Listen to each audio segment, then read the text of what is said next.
Gloria a Cristo Jesús. Y hoy vamos a estar predicando bajo el tema: ¿qué conoces del orgullo?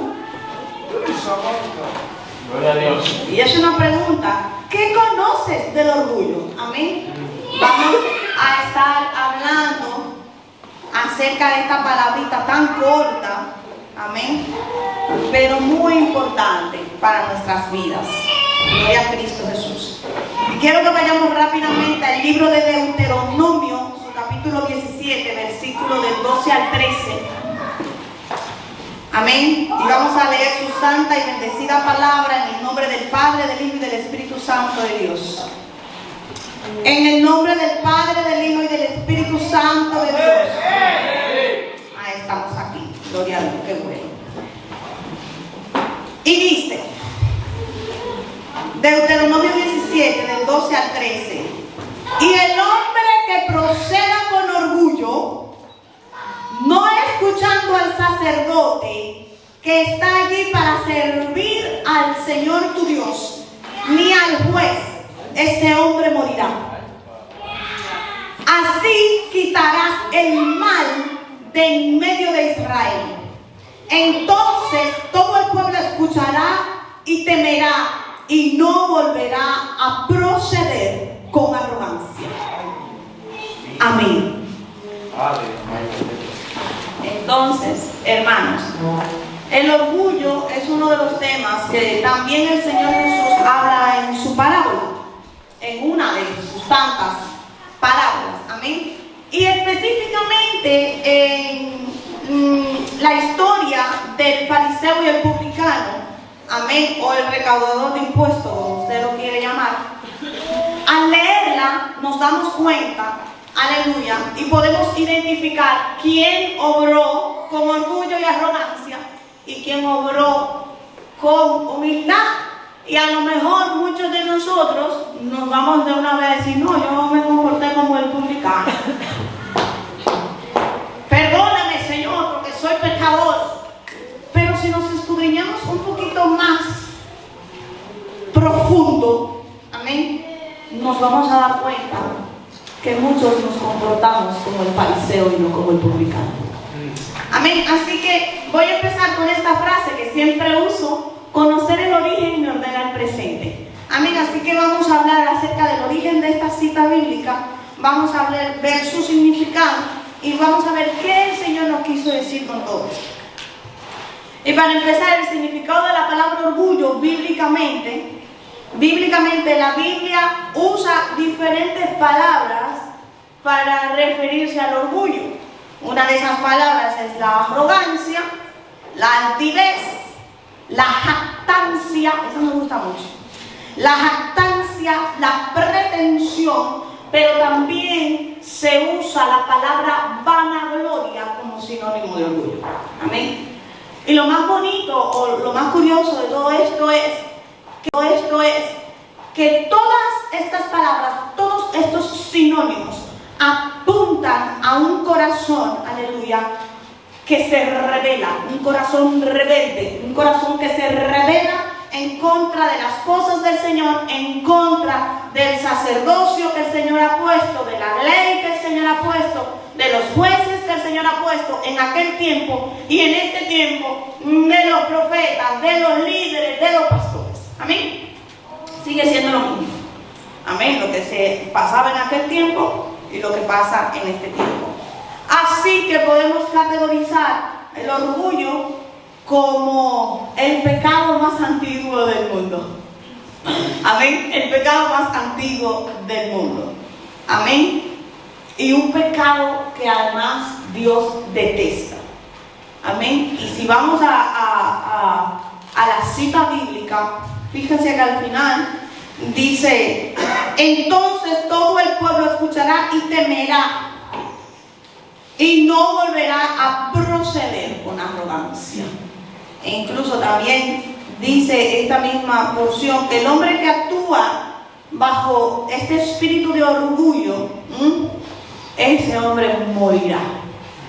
Amén. El libro de Deuteronomio, como todos los que estamos aquí sabemos, pertenece al Pentateuco de Moisés. Amén. Se sitúa en el el ámbito en el que Moisés, amén, en la ley mosaica, en la ley de Moisés, en la ley que el Señor le dio a Moisés para establecer unas legislaciones, amén, unas leyes que debían ser acatadas por el pueblo, ¿verdad? Con el fin de que la nación estuviera controlada, amén, bajo esas leyes, ¿verdad? Para que haya un orden en todo lo que es el pueblo. La estructura social de Israel en aquel momento, amén, la estructura social de Israel en aquel momento estaba basada en un gobierno teocrático. Amén, lo hemos hablado muchísimas veces, pero a mí me gusta repetirlo. Amén. ¿Qué quiere decir eso? Que Dios era el que gobernaba a través de sus sacerdotes y de los jueces. Amén. Pero usted dirá, ¿pero por qué habían sacerdotes y por qué habían jueces? Amén. Porque cada uno tenía unas competencias. Amén. Y cada uno tenía una lista de cosas que necesitaba cumplir. Como por ejemplo, el sacerdote tenía la responsabilidad de enseñar la palabra, de enseñar la ley, pero el juez era el encargado de juzgar ciertos asuntos del pueblo. Amén. Es decir, el sacerdote tenía su desempeño, pero el juez tenía su otro desempeño. Amén. Y a mí me gusta mucho porque la palabra desde un principio establece un orden. El juez no podía querer ser sacerdote ni hacer las cosas que le correspondían al sacerdote, porque si no le iba a pasar como Saúl. Amén, que lo predicábamos la semana pasada. Pero tampoco el sacerdote podía querer desempeñar lo que le correspondía al juez, porque para eso cada uno tenía su competencia. Amén. Para eso estaban esas legislaciones que le hablaba al principio, que se ve en el libro de Deuteronomio según la ley que el Señor le había dado a Moisés. Y específicamente Deuteronomio 16, amén, 18 al 17, 17 al 18. Este pasaje enmarca la legislación mosaica, específicamente donde habla de la administración de la justicia. Amén. En la sociedad israelita, como les decía, los sacerdotes hacían su desempeño y los jueces hacían su desempeño. Pero en las otras naciones no era así. El rey tomaba el control de todo. Todo se dirigía conforme a lo que el rey decía. Amén. Por eso fue que el Señor se ofendió cuando el pueblo de Israel en aquel día dijo: queremos un rey. Amén. Queremos un rey. Y según la palabra, dice la palabra que el Señor le dio al pueblo de Israel un rey conforme al corazón de ellos. Amén. Conforme al corazón del pueblo. Porque el pueblo en aquel tiempo se dirigía en un modelo teocrático. Dios gobernaba a través de los sacerdotes y de los jueces. Amén. Entonces, gloria a Cristo Jesús. El concepto de justicia, ¿verdad?, en Israel, a diferencia de las otras naciones de esa época, era que el rey tenía el control absoluto de la nación. En Israel no era así. En Israel gobernaba Dios. Dios tenía el control absoluto de la nación. ¿A través de quién? De los sacerdotes y a través de los jueces.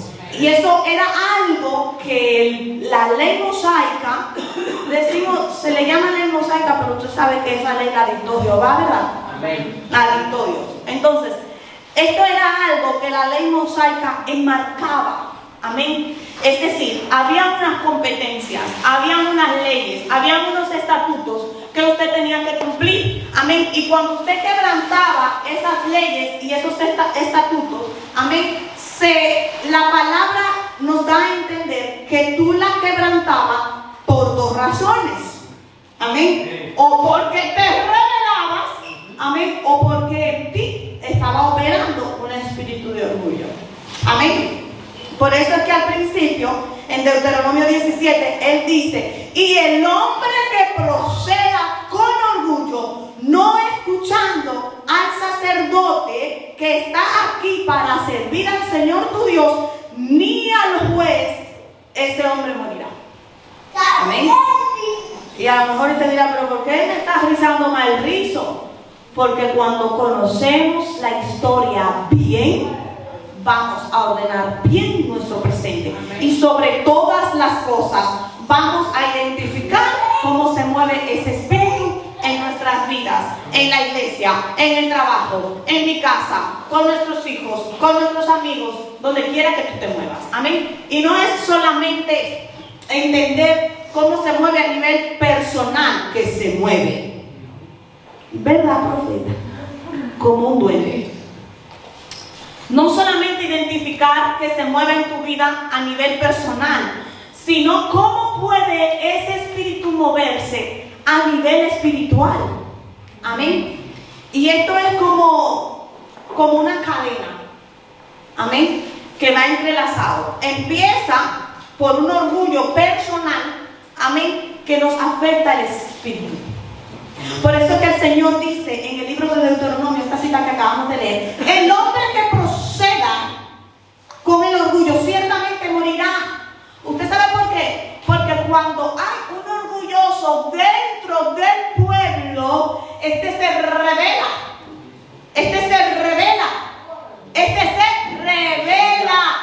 Amén. Y cuando una persona se revela, destruye. ¿Le suena de la palabra? Porque yo me imagino, yo no sé si a usted le pasa, pero cuando a mí me toca estar sentada y otro predica, me encanta cuando otro es el que predica y yo tengo que escuchar. Porque yo me voy imaginando y yo voy enlazando lo que se está predicando con otras cosas de la palabra. Amén. Entonces, cuando tú hablas del orgullo, y cuando tú hablas de rebelarse, cuando tú hablas de soberbia, cuando tú hablas de todas estas cosas, a mí me viene Absalón a la cabeza. Absalón, a la profeta le llega Corea. Amén. Pero a mí también me llega Nabucodonosor. Amén. O sea, son Sedequías, Ezequías, Amón. Amén. Pero ¿saben por qué me llega primero Absalón? Porque Absalón es un vivo ejemplo de lo que sucede cuando operamos con orgullo y con altivez. Amén. Sobre todo él actuaba con orgullo y con altivez. Boté boquete. Amén. ¿Qué pasó con Absalón? Que Absalón, en su orgullo y en su altivez, porque él tenía el pelo más largo de Israel y más bonito, él entendió que él lo podía hacer mejor que el rey. Amén. Y ahí es cuando dice el apóstol Pedro: no tengas, espérate, déjame buscarlo. No tengas más alto concepto, Pablo, capítulo 12, versículo 3. No se crean superiores a los que son en realidad, sino evalúate honestamente según la fe que Dios te ha dado. Amén. Eso dice el apóstol Pablo. Pero Absalón entendió que su padre lo estaba haciendo mal porque no cumplió sus caprichos. ¿Usted está aquí? Jehová, ayúdame. Porque no cumplió sus caprichos. Entonces, en su altivez y en su arrogancia, dijo dentro de sí, en su corazón: yo lo hago mejor que David. Amén. Yo lo puedo hacer mejor que David. Porque según el criterio de las personas que están ahí sentadas, es muy fácil pastorear. Oh, gloria a Dios. Es muy fácil pastorear. Entonces, hermana Glory, nos hacemos una idea aquí como aureola. La pastora lo está haciendo así, pero yo creo que es mejor hacerlo así. Ponte tus zapatos. A ver, siempre digo lo mismo, ponte ese. A ver quién le sirve, a ver quién lo aguanta. Entonces, cuando te toca a ti pastorear, te das cuenta de que las cosas no son como la aureola que tú te hiciste aquí arriba. Amén. Entonces empiezas a decir: ay, ahora yo entiendo cabeza cuando decía. Porque no es fácil. Pero ¿cómo empezó todo esto? Con el orgullo. Gracias. Con el orgullo, con la altivez, con la arrogancia. Para Absalón era muy fácil ponerse a la puerta de Israel y decir: oye, ¿tú qué tal? Bien. Ah, ok. ¿Qué ha pasado con David? ¿Todo bien, verdad? Sí. Ah, pero David no me ha cumplido, no me ha hecho justicia con el becerro que me robaron. Ah, pero tú no te preocupes. Yo te voy a hacer justicia. Como la película esta, ¿cómo es que se llama la película esa que anda por ahí, que son dos brujas? Como él tenía el pelo largo. Yo te puedo hacer justicia. Yo me imagino que Absalón tenía una voz así, de hombre, varonil. ¿Verdad? Yo te puedo hacer justicia. E hizo exactamente lo mismo que hizo Satanás en el cielo. En el mismo territorio del Señor empezó a hacer contratitos. Hipócrita. Quiere decir entonces que el que opera en orgullo, deje el bosquejo botado, que el que opera en orgullo también opera en hipocresía. Y es un hereje, porque dentro del territorio que no le pertenece, empieza a hacer contratitos. Amén. Eso es un gen diabólico, mi hermano. Es un gen diabólico. Entonces, ¿qué pasa con el orgullo? Que tiene características y cualidades. Y nosotros tenemos que conocerlo. Las características y las cualidades del orgullo, nosotros lo tenemos que conocer. Amén. Porque cuando yo no conozco mi historia, la voy a repetir. Lo que está en la palabra es tu historia. Amén. Y tú necesitas conocerla. Amén. Para que no la vuelvas a repetir. Amén. Y a su nombre. Gloria.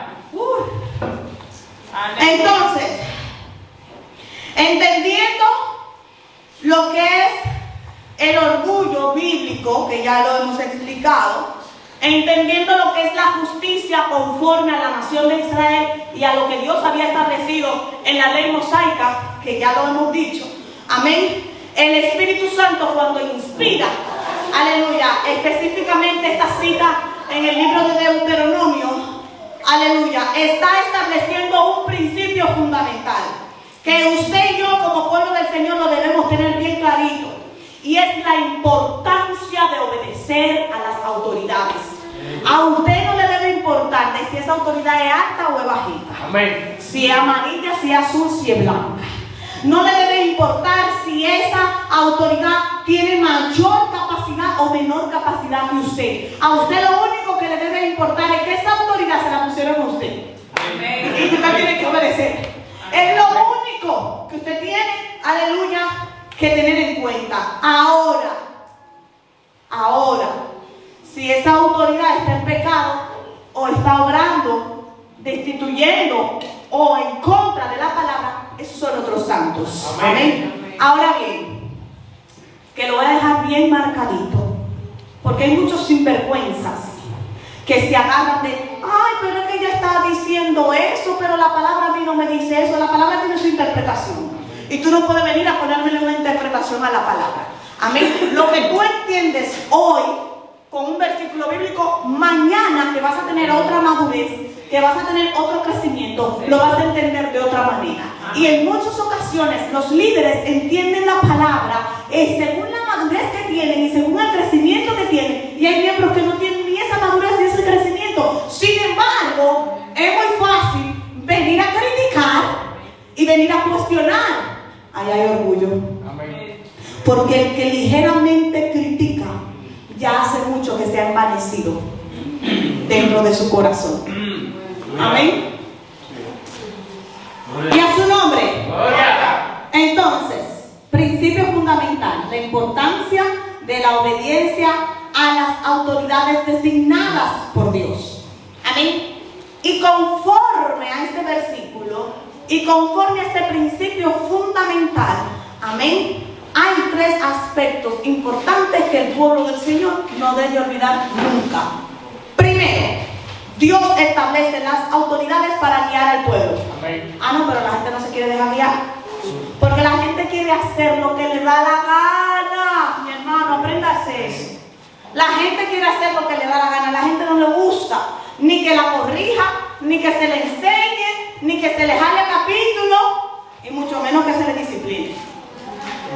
La gente lo que quiere es que tú constantemente le estés hablando de prosperidad y le estés diciendo cosas bonitas al oído. Y que le siembres un jardín con flores, pero sin espinas. Eso es lo que la gente quiere constantemente. La gente no quiere escuchar corrección, ni que se le hable fuerte, ni que se le jale a capítulo. Amén. Pero las autoridades, los sacerdotes, los jueces, amén, los pastores, los ministros, los líderes, amén, puestos por el Señor, amén, están para guiarlos a usted. Amén. Gloria a Cristo Jesús. Pero usted necesita rechazar todo establecimiento de orgullo en su mente, porque empieza por la mente, como hablábamos ayer, y después baja al corazón. Segundo, la soberbia impide la sumisión a las autoridades. Si usted no se sujeta a una autoridad, escudriñese. Que a lo mejor hay un problemita de soberbia por ahí. Amén. Y esa soberbia, cuando la dejamos operar en su máximo esplendor, ¿qué va a pasar con el pueblo? Va a operar el caos y la injusticia. Amén. En el pueblo de Dios. Tercer punto. El castigo es imperativo. ¿Qué significa esto? Que cuando usted opera en el orgullo, en la altivez, en la soberbia, en la vanagloria, el Señor lo va a castigar. Amén. Va a venir una repercusión, va a venir unas consecuencias. Amén. Y el propósito de este castigo es corregir, pero también sirve para proteger a la nación de la corrupción. Por eso fue que el Señor fue tan tajante y dijo: el que opere así morirá. Y a lo mejor usted dirá: ah, sí, pero eso es la antigüedad, eso es el Viejo Testamento, porque hay mucha gente que se agarra de ahí. Eso es el Viejo Testamento, no sé. Le voy a dejar claro que Cristo no vino a abrogar ni a eliminar el Antiguo Testamento. Amén. Él vino para que se cumpliera en él. Y sí es verdad que tenemos misericordia, y sí es verdad que Él nos va a perdonar, pero también es verdad que Él lo va a hacer si usted se arrepiente de corazón. Amén. Amén. Amén. Pero también le voy a decir algo: no significa que cuando usted peca y Él le perdone, no vienen las consecuencias de ese pecado. Que hay muchas personas que eso lo tienen como: ay, Él me perdonó y tiró mis pecados al fondo de la mar. Y es tan poético que no se olvida, no se recuerda nunca más de eso. Viene la consecuencia, hermano, no sea infantil y sea responsable. Amén. Gloria a Dios. Entonces, este pasaje de Deuteronomio lo que va a hacer es, lo que está haciendo en nuestras vidas es reforzar el concepto de la obediencia a Dios a través de sus representantes. Amén. Es decir, estamos estudiando las 7 iglesias, ¿verdad? Nuevamente. Estamos estudiando las 7 iglesias. Si usted se fija, hay un highlight, hay un marcador específico en estas 7 iglesias, que el Señor la habla en las 7. Tiene una estructura, la misma estructura para casi todas, con algunas excepciones. La Odisea es la peor. Amén. Pero el highlight, el marcador que el Señor pone en esta iglesia es la obediencia. Es la obediencia. Si me escuchas y obedeces, amén, y entonces el Señor le da a la iglesia una promesa. Amén. Entonces el punto central es la obediencia. Aquí también el punto central de alejarte del orgullo es la obediencia. Amén. Porque el orgullo va a venir a raíz de una desobediencia, de no sujetarte, de no escuchar, de no aceptar.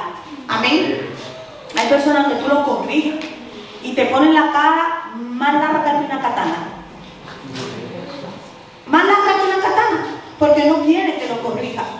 Pero sin embargo, cuando meten su pata, son los primeros que vienen a molestar, porque es una molestia. Usted a lo mejor no lo verá así y dirá: pero ¿por qué lo dices así? porque es así. Tú te cansas de corregirlo, tú te cansas de enseñarle, tú te cansas de aconsejarle, mete en su pata, y cuando mete en su pata, luego viene, ay, no, el equipo de intercesión que ore por mí, porque mira lo que me está pasando, no sé qué. Y muchos no tienen la cara de ir donde el pastor a decir, usted tenía razón, perdóneme. Sino que se van por la tangente. Amén. Porque su orgullo no los deja seguir adelante. Usted está muy serio el día de hoy, ¿qué le pasa? Gloria a Dios. Entonces, el orgullo personal se entiende como una actitud de rebeldía y autosuficiencia frente a la autoridad, porque no quiere que lo corrija. Pero sin embargo, cuando meten su pata, son los primeros que vienen a molestar, porque es una molestia. Usted a lo mejor no lo verá así y dirá, pero ¿por qué lo dices así? Porque es así. Tú te cansas de corregirlo, tú te cansas de enseñarle, tú te cansas de aconsejarle, mete en su pata, y cuando mete en su pata, luego viene, ay, no, el equipo de intercesión que ore por mí, porque mira lo que me está pasando, no sé qué. Y muchos no tienen la cara de ir donde el pastor a decir, usted tenía razón, perdóneme. Sino que se van por la tangente. Amén. Porque su orgullo no los deja seguir adelante. Gloria a Dios. Entonces, el orgullo personal se entiende como una actitud de rebeldía y autosuficiencia frente a la autoridad establecida por Dios. El orgullo se refiere a una actitud de arrogancia y desobediencia que lleva a una persona a rechazar la dirección de aquellos que Dios ha puesto como guía para su pueblo. ¿Cómo voy a identificar ese orgullo personal en mi vida? ¿Cómo lo voy a identificar? Hay unos elementos muy fundamentales. Primero, negarse a escuchar la autoridad. Gloria a Dios. Yo la oigo porque no soy sorda. No se rían, que es verdad. Yo lo he hecho, porque no vamos a ser hipócritas. Amén. Bueno, voy a ir porque no tengo de otra. Voy a ir porque me congrego ahí. Voy a ir porque soy líder. Eso, yo lo he hecho. Gloria a Dios. Yo lo he hecho. Y si lo estoy diciendo es porque puedo hablar de primera persona. De hecho, escúchenme muy bien. Llegué a decir lo siguiente, pero eso era una hipocresía, bueno, más grande que el manto de esta iglesia. La obedezco, uy, y hasta poética era. Sí, la ponía yo muy bonito, pero eso era orgullo y altivez. La obedezco porque usted es mi autoridad, pero no estoy de acuerdo. Sí. No obediencia. Claro que no. Estoy siendo hipócrita.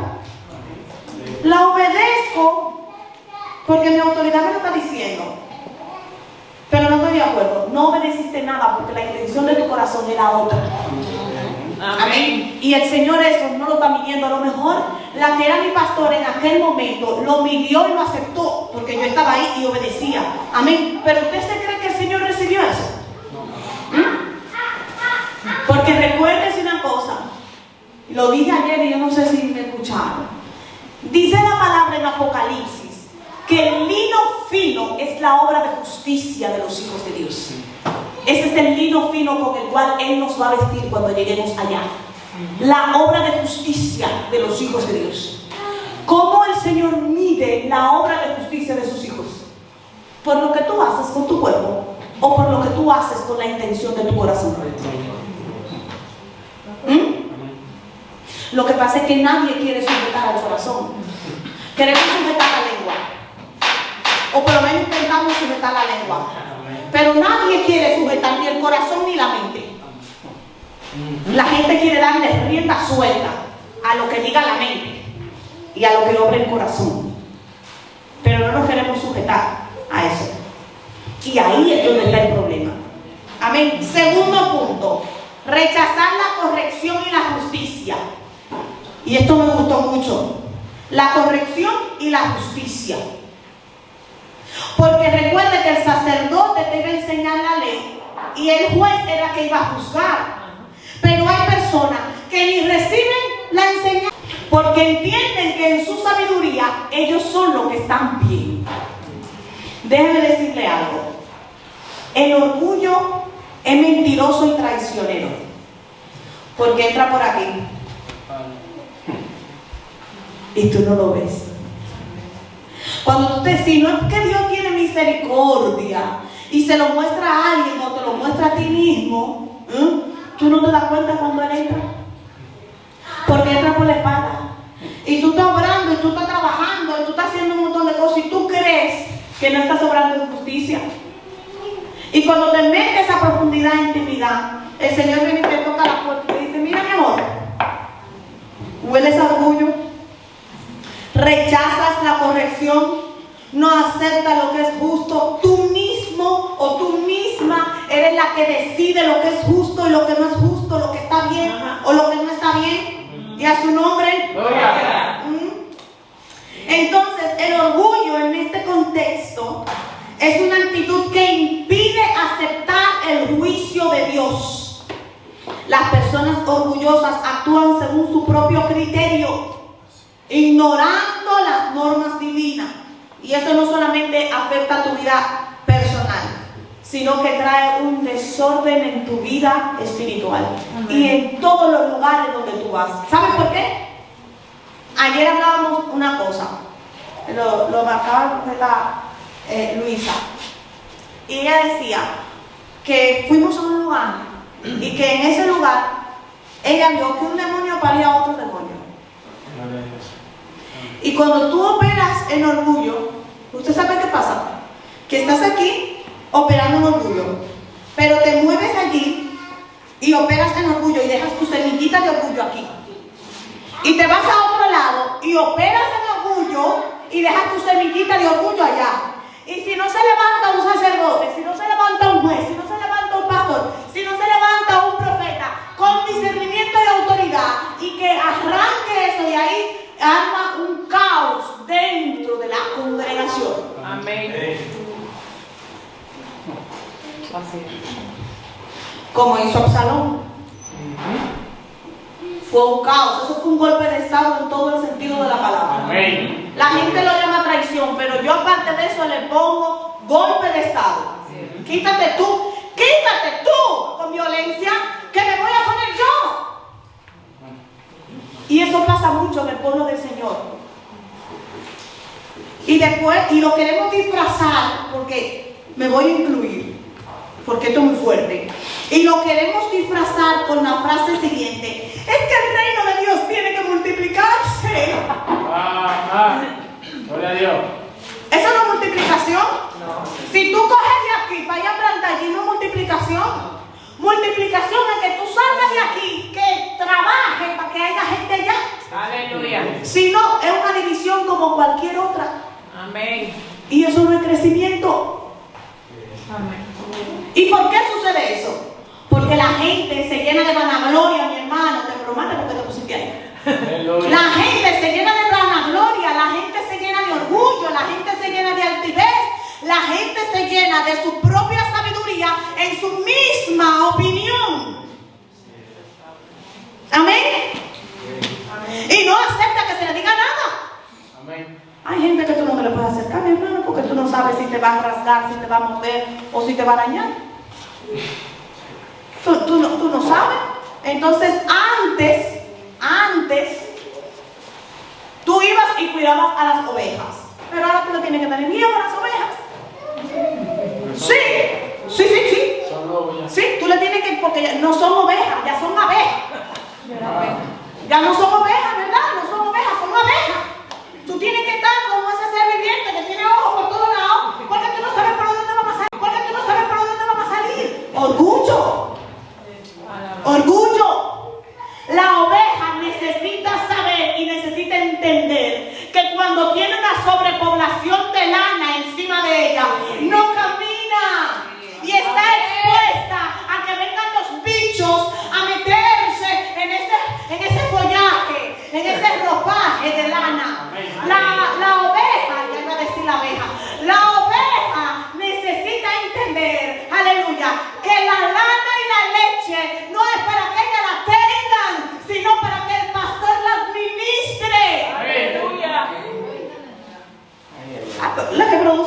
soy yo, porque yo no me beneficio de la lana que yo produzco. Orgullo. Gloria a Dios. Pero la que está soltando la leche soy yo, porque yo no me beneficio de la leche que yo produzco. Orgullo. Tú la produces, pero soy yo la que la tengo que administrar. Aleluya. A la gente no le gusta que se lo digan, pero es así. Nena, Dios te dio el don profético, pero soy yo que te voy a alinear. Aleluya. ¿Ah? Tú tienes el don evangélico, pero soy yo que te voy a alinear. Porque cada uno tiene su desempeño. El sacerdote, ¿qué va a hacer? El sacerdote te va a enseñar y el juez te va a alinear. Aleluya. Amén. Y el Señor los redujo, en este tiempo los redujo. Pastor. A la gente no le gusta, pero es así. Tu leche y tu lana es para que yo la administre. Amén. ¿Tú has visto alguna oveja quitarse ella misma su lana y hacerse un abrigo? ¿O sacarse ella misma su leche y después bebérsela? Es antinatura. Porque es imposible, que ella no tiene las cualidades para poder hacerlo. Sin embargo, el pastor le saca la leche y se la da luego a ella misma. Amén. Pero el pastor tiene que administrarla. Amén. El pastor de las ovejas Amén. tiene que administrarla. Amén. Para que usted mismo pueda alimentarse. Amén. Pero cuando usted no se deja, ¿qué va a pasar? Va a haber una sobrepoblación de lana que no te va a dejar caminar, y una sobrepoblación, sobreabundancia de leche que se enquista y luego no sirve para nada. 3. Creerse por encima de la ley de Dios. Sí, que la palabra dice eso, pero yo creo esto. Hay mucho así. No, porque que la palabra dice eso y yo entiendo esto. No me la interprete, que ella ya tiene su interpretación. El Señor te puede revelar algo, pero ya la palabra tiene su interpretación. Y yo creo que en estos 6 meses, llevamos 6 meses estudiando la supremacía de la palabra. En estos 6 meses ya lo tenemos bastante claro, estudiando acerca de la supremacía de la palabra. Ella tiene su interpretación. El Señor te puede revelar algo, pero ella tiene su interpretación. Usted no tiene que interpretar nada de lo que hay ahí, porque ella ya está interpretada por Él mismo. ¿Usted entendió eso, verdad? Amén. Las consecuencias del orgullo, la destrucción. Y sobre todo personal. Porque cuando una persona es orgullosa, ni en los negocios le va bien. Ni en los negocios le va bien. ¿Y saben cuál es una de las consecuencias del orgullo personal? Que incluso las personas que están cerca de ti se alejan de ti. Amén. Se alejan de ti. Se alejan de ti. Porque no soportan. No lo soportan. Ese orgullo, esa altivez. Hay personas que tú la ves predicando, que parecen una caja fuerte del orgullo. Y en cuanto al orgullo espiritual, la palabra lo refleja o usa el sinónimo de soberbia. Usa el sinónimo de soberbia. El orgullo en muchas ocasiones se puede disimular. ¿Cómo así? Claro, porque por ejemplo, yo por ejemplo me siento muy orgullosa de mis hijos. Yo creo que aquí todos estamos orgullosos de sus hijos, ¿verdad? Pero yo me siento muy orgullosa de mis hijos. Y eso no es un orgullo malo, no es un orgullo que está relacionado con altivez. Amén, pero es orgullo, ¿verdad? Es como una honra. Le llamamos orgullo, pero es como una honra. Pero usted sabe que la soberbia usted no la puede disimular. La soberbia usted no la puede vestir. Usted no puede decir, no, porque yo no soy soberbia. No, yo no. Es otra persona, pero yo no. El orgullo tú lo puedes disimular si surge de buenas intenciones. Y no quiero que me malinterpreten esto. Estoy hablando de ese sentimiento de sentirte bien porque tus hijos están obrando lo correcto, porque te honran. Amén. Por poner un ejemplo. Amén. Pero la soberbia no es así. La soberbia se le concreta con el deseo de ser preferido por otros. Es decir, que el soberbio tiene el deseo de que tú lo prefieras a él antes que a otras personas, basándose en la satisfacción de su propia vanidad, de su propio yo y de su propio ego. Eso hace la soberbia. Se considera mejor que los demás espiritualmente. Son los que mejor predican, son los que mejor evangelizan, son la mejor leche la da esa oveja, la mejor lana la da esa oveja, todo lo mejor esa oveja. Los demás son flojos, no sirven para nada. Amén. Soberbia.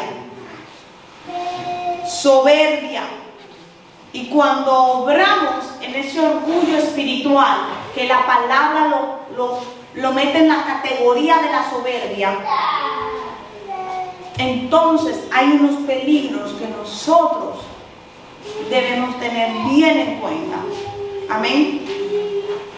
Porque el soberbio desarrolla una visión poco realista de lo que realmente es. Escuche esto. La persona que opera en soberbia, ¿sí?, tiene una visión poco realista de lo que realmente es. El soberbio se va a ver que todo lo que hace, lo hace bien. Que está mejor que nunca. Excelentísimo. Su enfoque está en él. Como él, no hay nadie. Amén. Poco realista de lo que realmente es. Porque cuando tú le preguntas a los demás, ¿y cómo tú ves a Giselle? ¿Qué tal tú lo ves? ¿Qué tal tú la ves? La respuesta que se tiene de Giselle se aleja mucho de lo que realmente Giselle se cree que es. Amén. Y me puse a mí como ejemplo para no poner a nadie más. ¿Me doy a entender? Entonces el soberbio tiene una visión distorsionada de lo que realmente es, porque incluso es hipócrita consigo mismo. Y ahí hay un problema cuando tú te crees tus propias mentiras. Que te equivocaste, que lo hiciste mal. No, porque yo todo lo hago bien aquí, tengan cuidado. Muestran sus habilidades como las mejores. Nadie tiene las habilidades que tengo yo. Yo soy aquí, Dara, la actora con tutuma. Nadie se me iguala. Soberbia. Dice la palabra que el Señor nos mira de lejos. De lejos. Porque son personas impenetrables. No las puedes corregir. No le puedes enseñar. Oiga, son como una caja fuerte. El Señor te tiene que dar los códigos y la llave para tú entrarle a la gente así. Son impenetrables. Amén.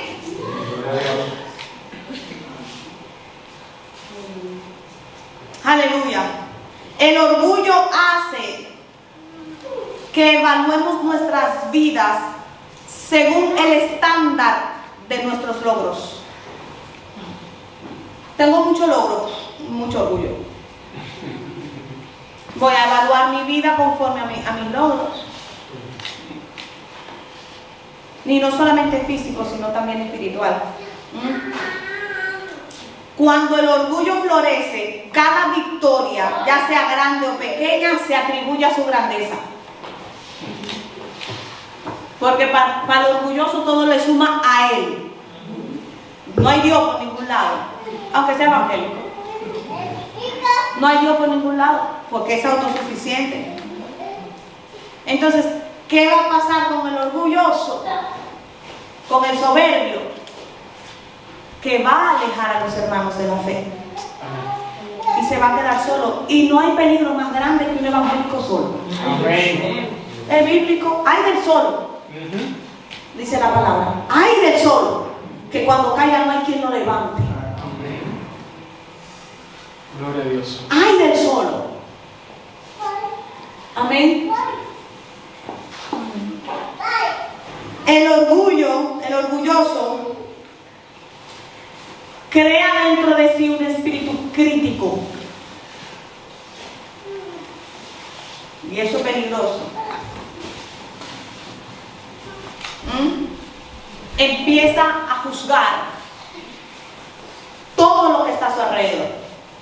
Una cosa es que usted esté pendiente de todo lo que pasa a su alrededor para llevarlo a motivos de oración. Por ejemplo, yo lo hago. Estoy pendiente de todo lo que pasa a mi alrededor, aunque usted me vea ahí tranquila. Bien, tirar en el suelo. A mi esposo no le gusta que me ponga así, pero a mí me encanta de estar ahí. Amén. Porque cuando estoy ahí, el Señor me habla, me revela y me dice. Amén. Y una cosa es que tú estés atento a todo lo que está pasando para llevarlo luego a oración. Y otra cosa es que usted esté como el faro Colón, mirándolo todo para después criticarlo. Entonces cuando nos levantamos con esas críticas, no, esa es una crítica constructiva. No sea mentiroso, hombre. A mí, mira, le voy a decir una cosa, voy a ser sincera para que usted me vaya conociendo. A mí me molesta mucho la gente que quiere venir a disfrazarte las cosas. Sea sincero, diga las cosas como es. No esté disfrazando las cosas. Si usted lo critica porque le parece que está mal, en lugar de decir que es una crítica constructiva, mire mi hermano, yo creo que lo mejor es que lo hagamos así o vamos a hacerlo. Pero no me vengas con ay, esto es una crítica constructiva cuando dentro de tu corazón tú lo que quieres es destruir. Amén. Amén. Hipocresía. Entonces, ¿qué hace el orgullo? El orgulloso. Estoy yo ahora como con la abeja y la oveja. ¿Qué hace el orgulloso? Que todo le pasa. Entonces, ¿qué hace el orgullo? El orgulloso. Estoy yo ahora como con la abeja y la oveja. ¿Qué hace el orgulloso? Que todo le parece mal, todo lo critica. Todo lo juzga según su criterio. Cuando ya hay un criterio establecido, nada le parece bien. Hay una queja de todo. Usted no es perfecta, yo no soy perfecta. Siempre vamos a cometer errores. Yo cometo errores a diario, daily. Todos los días de mi vida. Y en el ministerio también. Porque todavía no hemos alcanzado lo perfecto. Vamos a cometer errores. Es de humanos cometerlos. Ahora, ¿dónde yo marco la diferencia? Cuando yo reconozco que he cometido un error y estoy dispuesto a cambiar el rumbo de mi caminar y de mi proceder. Amén. Y con esa actitud estoy mitigando cualquier tispe de orgullo que quiera venir a apoderarse de mi vida. Amén. Entonces, el orgullo crea un espíritu crítico. Y no el crítico de dar un comentario, sino el crítico de destruir, de juzgar, de chismear, de lisonjear. Que habla la palabra de eso, de lisonja. ¿Usted sabe lo que es lisonja? Lisonja viene del original de cuando las aves están en un nido y anidan. Y de ese nido se van a otro nido. Y vienen arrastrando la paja de este nido a este otro nido. Y van de nido en nido trayendo paja de los otros nidos. Y hacen un desastre entre nidos porque no todos los pajaritos usan las mismas pajas para hacer su nido. Y traen un desastre que usted no se lo puede imaginar. Vamos a leer para entrar ya en conclusión. Aleluya. En el libro de Lucas, en su capítulo 18, del 9 al 17, y dice en el nombre de Jesús: a uno que confiaba en sí mismo como justo y menospreciaba a los otros, dijo también esta parábola. Dos hombres subieron. ¿Usted escucha cómo empezó esto?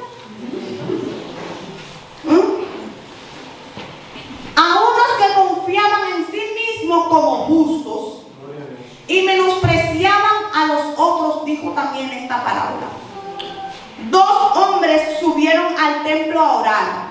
Uno era fariseo y el otro publicano, o recaudador de impuestos, como Mateo.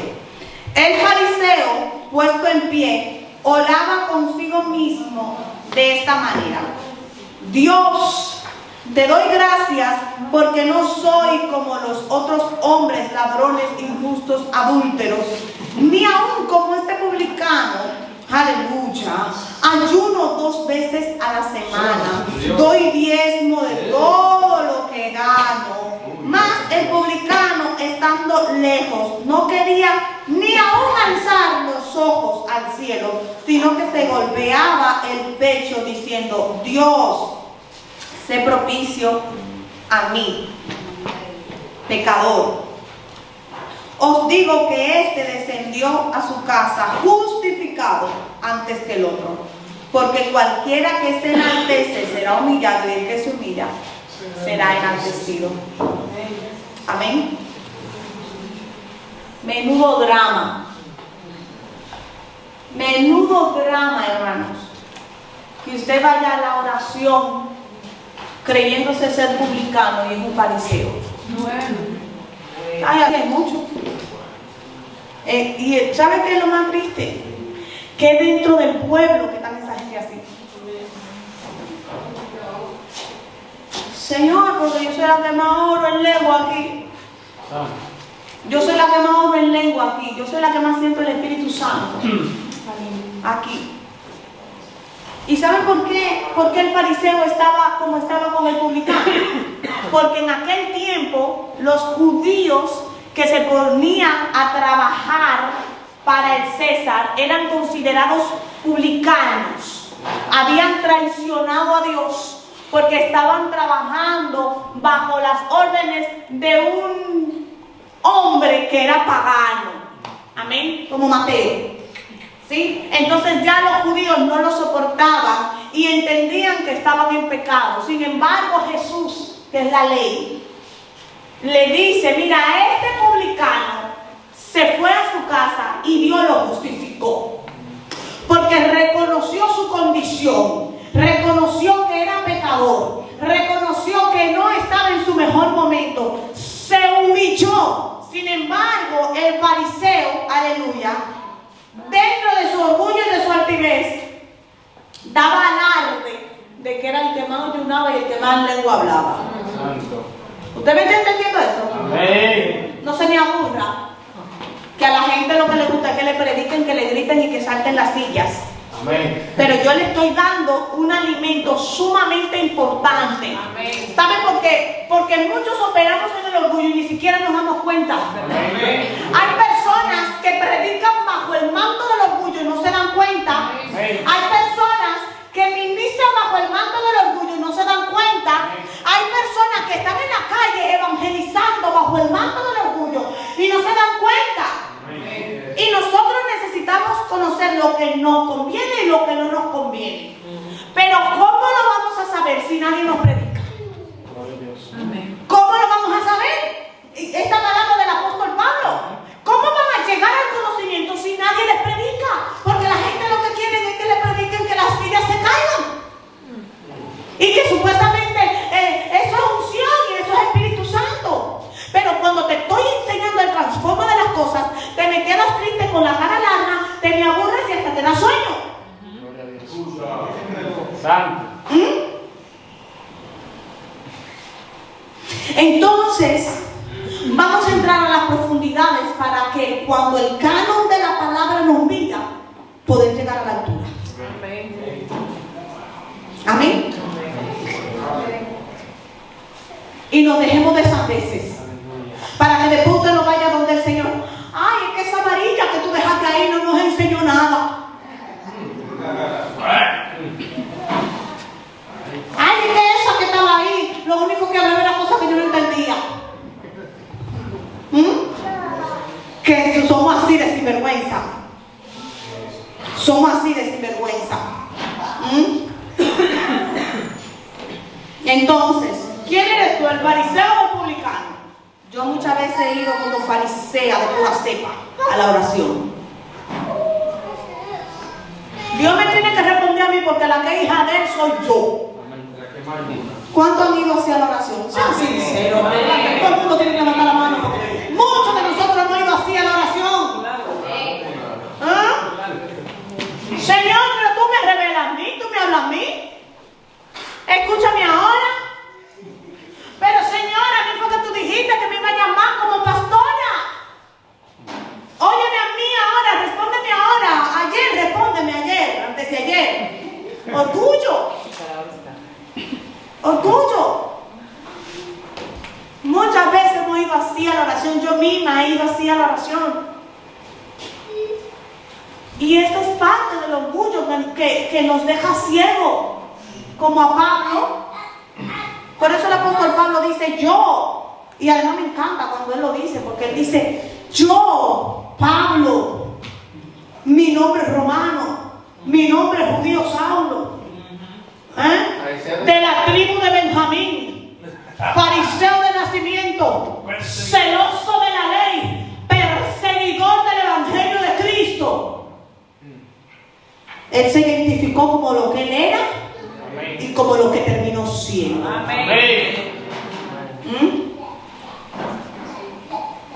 Entonces yo misma he ido a la oración así, como fariseo. Y muchas veces vamos a la oración así. Y después le preguntamos al Señor, ¿y por qué no has respondido mi oración? ¿Cómo has ido? ¿Como fariseo o como publicano? Porque la palabra dice que fue al publicano que justificaron. Amén. Porque no había en su oración orgullo. ¿Usted se está dando cuenta de las consecuencias del orgullo? El mismo Sedequías dice la palabra que como no se humilló ante lo que el Señor le dijo a través de quién, de Jeremías. Usted se conoce la historia, ¿verdad? Le voy a dar la cita bíblica para que usted se la estudie en su casa.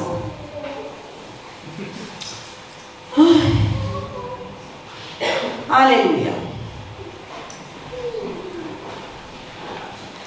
Gloria a Cristo Jesús. Alabanza. Segunda de Crónicas, el orgullo de Sedequías. Amén, se lo voy a leer. Dice, de 21 años era Sedequías cuando comenzó a reinar, y 11 años reinó en Jerusalén, e hizo lo malo ante los ojos de Jehová su Dios, y no se humilló delante del profeta Jeremías, que le hablaba de parte de Dios. Se rebeló a sí mismo contra Nabucodonosor, al cual había jurado por Dios y endurecido su cerviz, y obstinó su corazón para no volverse a Jehová, el Dios de Israel. También todos los príncipes, sacerdotes y el pueblo aumentaron la iniquidad, siguiendo todas las abominaciones de las naciones y contaminando la casa de Jehová, la cual él había santificado en Jerusalén. Y Jehová, el Dios de sus padres, envió constantes palabras a ellos por medio de sus mensajeros, porque él tenía misericordia de su pueblo y de su habitación. Mas ellos hacían escarnio de los mensajeros de Dios y menospreciaban sus palabras y burlándose de sus profetas, hasta que subió la ira de Jehová contra su pueblo y no hubo ya remedio. Escucha lo que hacía. Empezó por el rey. Empezó por el rey, que no se humilló.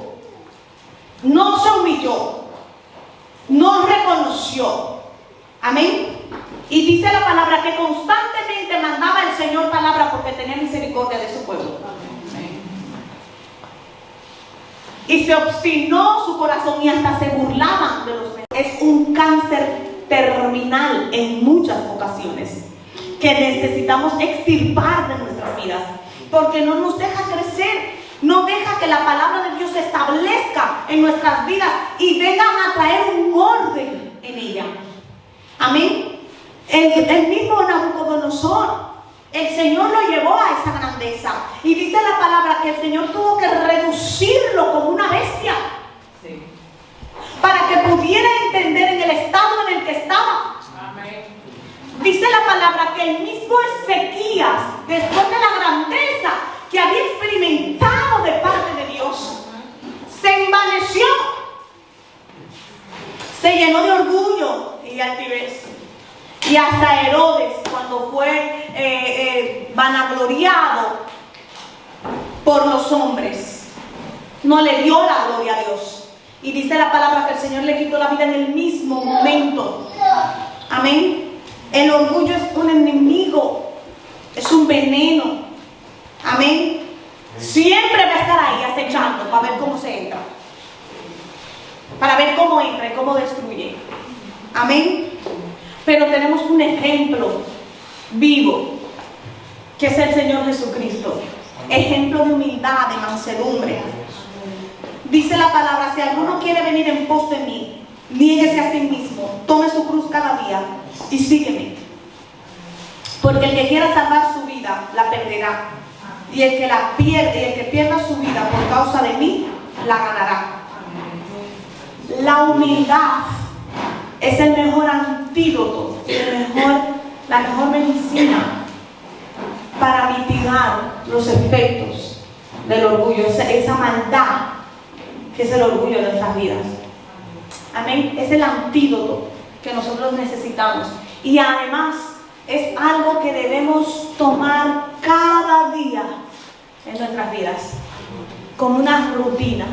Amén. Para poder hacerle frente a ese enemigo que se levanta como una avispa a querer venir a picar y hacer daño a nuestras vidas. Amén. Gloria a Cristo Jesús. Hasta aquí me ha ayudado el Señor, un tanto diferente la prédica del día de hoy, pero entiendo que es necesaria. Amén. Necesitamos conocer cuáles son los efectos del orgullo en nuestras vidas y cómo esto se maneja. Amén. Dios le bendiga, iglesia.